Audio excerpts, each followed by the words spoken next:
اعوذ باللہ من الشیطان الرجیم۔ تختی نمبر 15، تشدید مع تشدید، یعنی شد کے ساتھ شد۔ بسم اللہ الرحمن الرحیم۔ جیسا کہ اس تختی کے نام سے ہی ظاہر ہے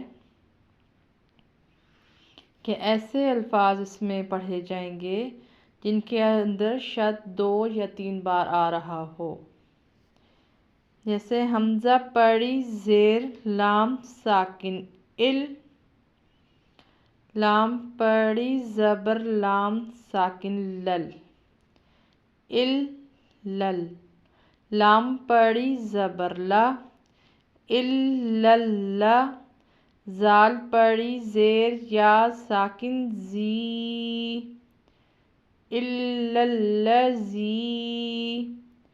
نون پڑی زبر نا،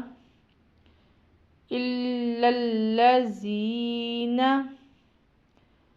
یہاں پر ہم الف نہیں پڑھیں گے، حمزہ پڑھیں گے، کیونکہ الف خالی ہو تو الف ہوتا ہے، اگر اس کے اوپر کوئی بھی حرکت ہو، یہاں حرکات میں سے زیر ہے، اس لیے ہم اس کو حمزہ کہیں گے۔ لام کے اوپر شد ہے، بلکہ دوسرے لام پر بھی شد ہے، تو اس کو ہم 2 بار پڑھیں گے۔ شد والا حرف 2 بار پڑھا جاتا ہے، ایک دفعہ پچھلے حرف کے ساتھ ملا کر اور دوسری بار اپنے اوپر جو بھی حرکات ہوتی ہیں ان کے ساتھ۔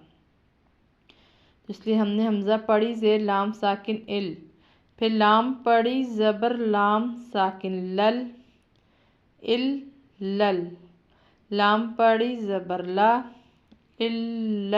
لا، زال پڑی زیر یا ساکن زی۔ حروف مدہ کے رول سے ہے کہ زال کے نیچے زیر، کسی بھی حرف کے نیچے زیر ہو اور آگے یا ساکن ہو تو اس کو ایک الف کے برابر لمبا کر کے یا کھینچ کے پڑھتے ہیں۔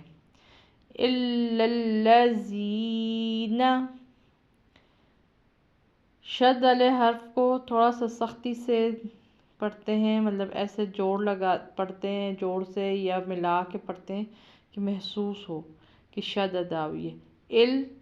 الذین۔ آسان حرف ہے، پریکٹس کریں، انشاءاللہ جلد آ جائے گا۔